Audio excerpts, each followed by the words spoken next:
एक तालाब था जहाँ बहुत सी मछलियाँ रहती थी। बहुत गर्मी पड़ने के कारण तालाब सूखने लगा था।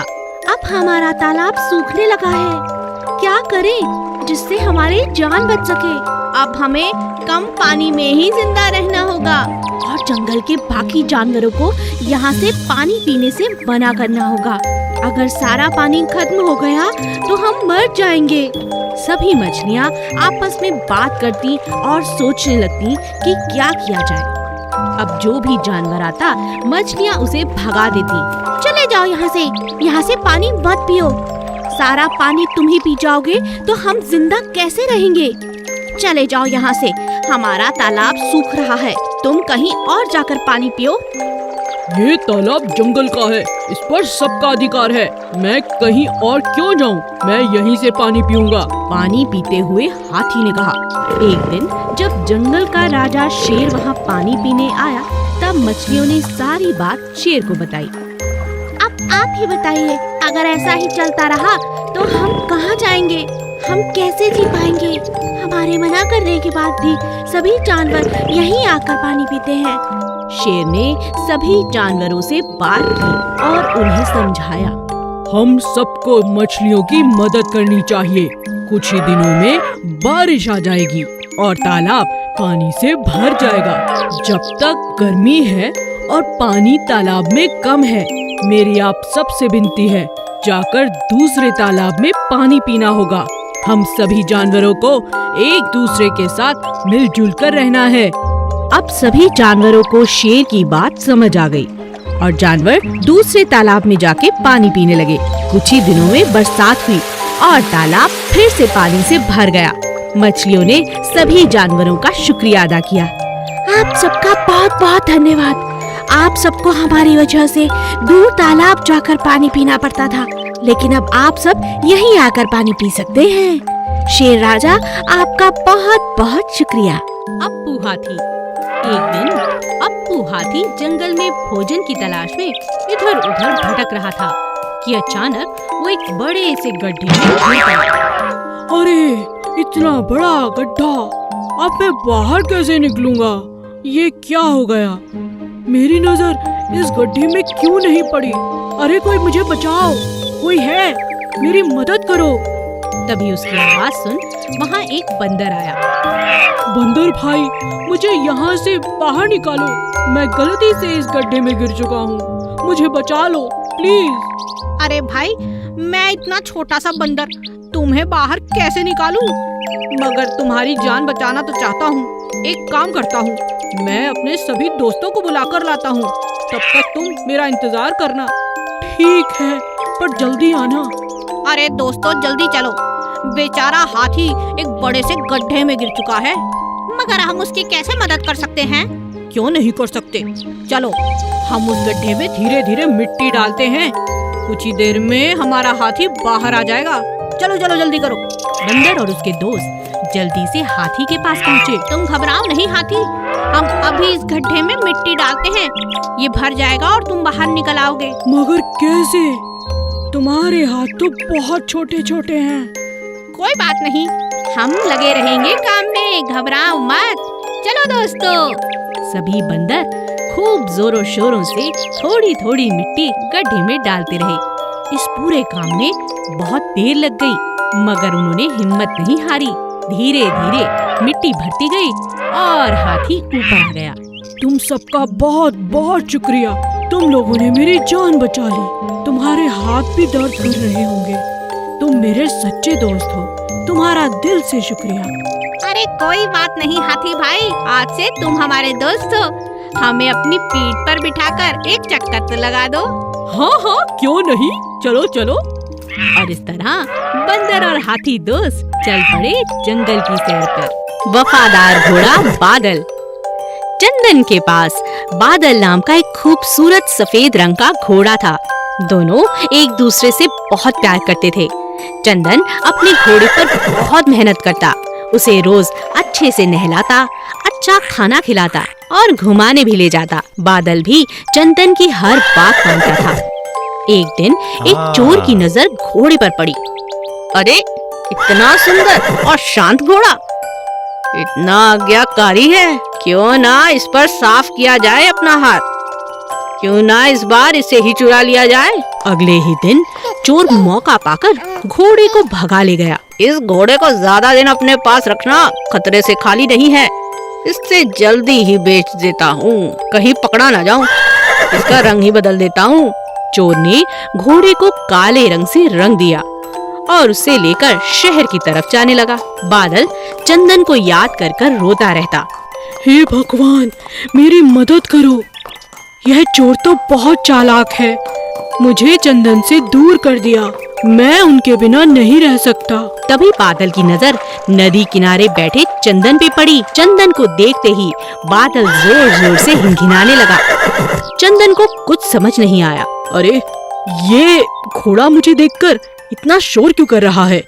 शायद ये मुझे कुछ कहना चाहता है। तभी अचानक बादल चोर को जोर से धक्का देकर नदी में कूद पड़ता है। अरे अरे, ये घोड़ा, अरे इसे बचाना होगा।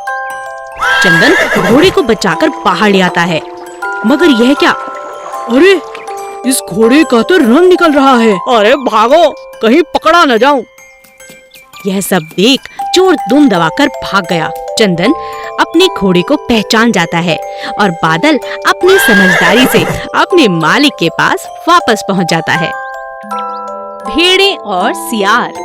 एक दिन एक सियार जंगल से गुजर रहा था। उसने दो भेड़ों को जोर जोर से बातें करते हुए सुना।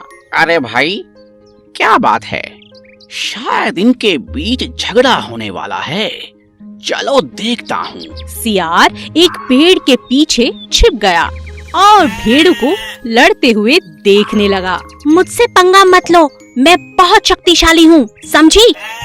मैं तुमसे नहीं डरती, जाओ यहाँ से, यह मेरा इलाका है। तो चलो इसका आज फैसला हो जाए।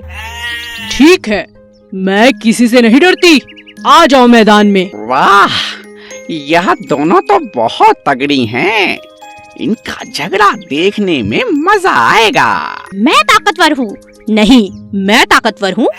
तुम हटो यहाँ से, ये मेरा इलाका है, मैं ताकतवर हूँ। हट जाओ, आज मैं तुम्हें छोड़ूंगी नहीं। दोनों भेड़ों में जबरदस्त झगड़ा होने लगा। दोनों बुरी तरह से घायल हो गईं। उनके शरीर से लगातार खून तक बहने लगा। सियार ने इस बात का फायदा उठाने की सोची।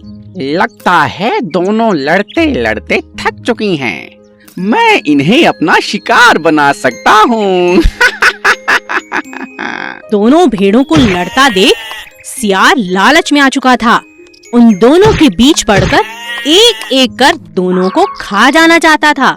सियार ने आओ देखा ना ताओ और भेड़ों पर टूट पड़ा, लेकिन दोनों भेड़ें बहुत ताकतवर थीं। उन्होंने सियार की जमकर धुलाई कर दी। हे भगवान, मैं सोच रहा था कि दोनों को एक एक करके कई दिनों तक खाऊंगा, लेकिन ये तो मेरे ही पीछे पड़ गई। अरे छोड़ दो मुझे, मार ही डालोगी क्या? अरे छोड़ो, अरे दोनों भेड़ें बहुत ताकतवर थीं। उन्होंने सियार की जमकर धुलाई कर दी, जिससे सियार वहीं ढेर हो गया। उदास राजा शेर। एक दिन राजा शेर का मंत्री भालू जंगल में घोषणा करता है। सुनो सुनो सुनो, राजा शेर बहुत दिनों से उदास हैं। जो कोई भी राजा जी को हंसाएगा उसे बड़ा इनाम दिया जाएगा। आप सभी का स्वागत है, आइए और हमारे राजा को हंसाइए। ये बात जंगल में आग की तरह फैल गई। जंगल के सभी जानवर राजा को खुश करने के प्रयास करने लगे। सबसे पहले एक हाथी उन्हें खुश करने की कोशिश करता है। हाथी अपनी सूंड से तरह तरह के करतब दिखाता है, लेकिन राजा को हंसी नहीं आती। फिर बंदर की बारी आती है। मैं आपको हंसाने की कोशिश करता हूँ राजा जी। बंदर अपने बहुत अच्छे अच्छे करतब दिखाता है, मगर वह भी हंसाने में नाकामयाब होता है। इसी तरह सभी जानवर कोशिश करते हैं, लेकिन किसी को भी कामयाबी नहीं मिलती। अंत में नन्ही चींटी की बारी आती है। राजा के मंत्री भालू को लगता है किसी को इनाम नहीं मिलेगा। इतनी छोटी सी चींटी हमारे राजा को कहां से हंसाएगी? जब अच्छे अच्छे बड़े बड़े जानवर नहीं हंसा पाए तो ये चींटी क्या हंसाएगी। तभी चींटी गुस्से में लाल होकर राजा के नजदीक आती है और कहती है, देखिए राजा जी, बहुत हो चुका। मैं आ रही हूँ आपके पेट पर गुदगुदी करने। आपको तो फिर हंसना ही होगा। अपनी तरफ गुस्से में चींटी को आता देख राजा की हंसी निकल पड़ी। हो हो हो हो हो हो हो हो हो हो। राजा को हंसता देख सभी जानवर हंसने लगे और नाचने लगे। चींटी को भी राजा ने बहुत सुंदर इनाम दिया।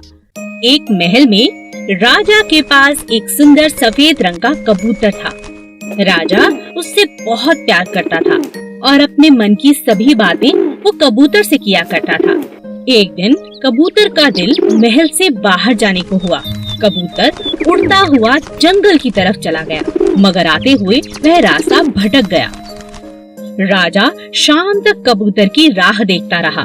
फिर उसने अपने सेनापति को कबूतर को ढूंढकर लाने का आदेश दिया।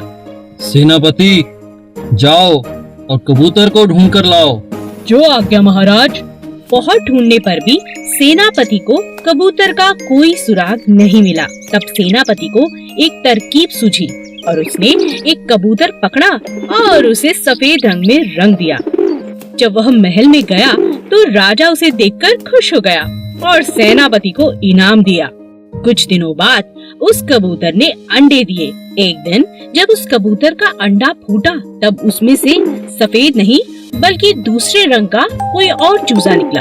यह देखकर राजा को बहुत परेशानी और शक भी हुआ। उसने कबूतर से कहा, मैं बहुत खुश हूँ कि तुम्हारे चूजे बाहर आ रहे हैं, लेकिन एक बात बताओ, तुम्हारा और तुम्हारे चूजों का रंग अलग क्यों है? यह सुनकर कबूतर राजा से क्षमा मांगने लगा और बोला, मुझे माफ कर दीजिए राजा जी। कई दिनों से आपको यह सच बताने की मैं बहुत कोशिश कर रहा था, लेकिन आपके गुस्से के कारण मैं आपको बता नहीं पा रहा था। कौन सा सच? आप चाहें तो मुझे जो मर्जी सजा आप दे सकते हैं, लेकिन मेरे बच्चों को छोड़ दीजिए। यह सब आपके सेनापति ने किया है। उसने आपको खुश करने के लिए सफेद रंग मुझे लगा दिया और यहाँ ले आया।